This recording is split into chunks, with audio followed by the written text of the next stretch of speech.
Mula edukasyon hanggang sa kalikasan at kalusugan, ilang proyekto sa Pilipinas ang apektado ng foreign aid pause ni US President Donald Trump.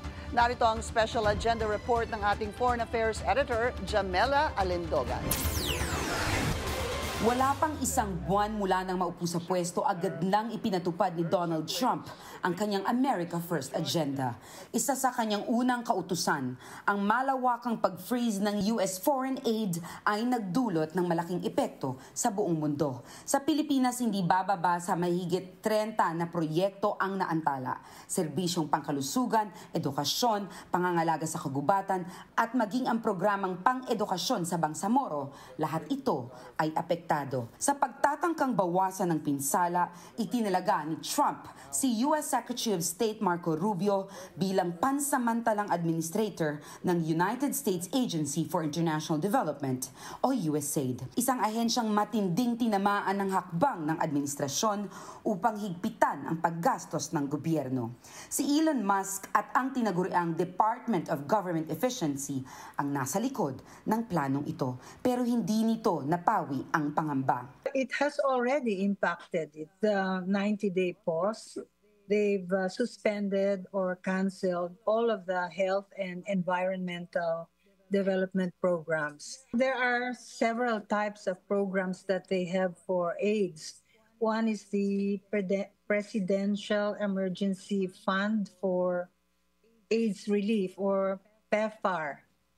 And that has been canceled, but fortunately, our PhilHealth provides for outpatient antiretroviral drugs. Dahil sa aid freeze na antala ang maraming inisyatiba sa Pilipinas, karamihan dito ay pinondohan ng USAID at State Department. Mula 1961, mahigit 5 bilyong dolyar na ang naiubos ng USAID sa Pilipinas. Sumusuporta sa pagpapalakas ng renewable energy, pagpapabuti ng climate resilience, at pagpapalago ng ekonomiya. Malaki rin ang naging ambag nito sa mga hakbang pangkapayapaan sa Mindanao, isang rehiyong matagal na ding nasa gitna ng kaguluhan. Bilang bahagi din ng kanyang America First policy, inulunsad na rin ni Trump ang isang trade war sa pamamagitan ng pagpataw ng mataas na taripa sa mga produktong galing ibang bansa, at posible ding maapektuhan nito ang sektor ng kalusugan ng Pilipinas. Health and social services, particularly health, because we depend a lot on imported equipments and medicines. We don't have our own basic industries as far as drugs are concerned, as far as equipments are concerned.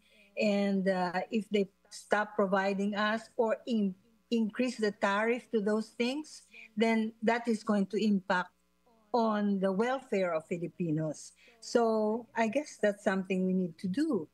We need to be able to produce our own vaccines. We need to be able to produce the equipments in the critical care units. We need to be able to produce the medicines that will prevent people from getting into the critical care units. Sa panahon ng sakuna, modernisasyon ng militar at mga programang panlipunan, malakas pa rin ang tulong galing sa ibang bansa. Pilit mang itatag ng Pilipinas at ipilit ang sariling kakayahan, importante pa rin ang suporta mula sa mga kaalyado, lalo na pagdating sa seguridad at pag-unlad ng bansa. Para sa Agenda, Jamela Alindogan, BNC.